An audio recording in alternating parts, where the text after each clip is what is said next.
नशर फ़िरोज़ मां वाक़िआ अपडेट कंदालू। रिज़वान अली जुमानी की रिपोर्ट के मुताबिक फर्स्ट सिविल जज एंड जुडिशियल मजिस्ट्रेट मोरो मदद अली खोसो जी गवर्नमेंट गर्ल्स हाई स्कूल मोरो, गवर्नमेंट एलिमेंट्री वुमेन कॉलेज मोरो, गवर्नमेंट मेहरान डिग्री कॉलेज मोरो जो विज़िट एलिमेंट्री कॉलेज में प्रोफेसर जे खोट ऐं प्रिंसिपल न हुजण ते सख़्त कावड़ जो इज़हार।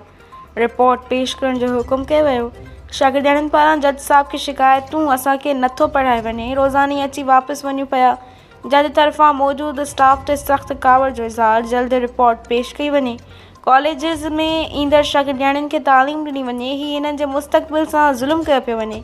जेकॾहिं सब्जेक्ट न पढ़ाया वेंदा त ही अॻिते कीअं वधंदियूं। असां वटि 14 लेक्चरार आहिनि जूं पोस्टूं ख़ाली पियल आहिनि। अपीलूं करे करे थकिजी पिया आहियूं। स्टाफ जी जज अॻियां दहा, जंहिं ते जज चयो त जेके मौजूदु आहियो कॉलेज ईंदड़ नियाणियुनि खे तालीम ॾियो, वक़्तु पंहिंजो ऐं नियाणियुनि जो बर्बादु न करियो। समूरी रिपोर्ट हाई कोर्ट मोकिली वेंदी। उन मौक़े ते TEO फीमेल आपा Shamshad Rahu, TEO male primary assistant Mir Saddam Hussain, professor Sajid Ali Jumani पिणु मौजूदु हो।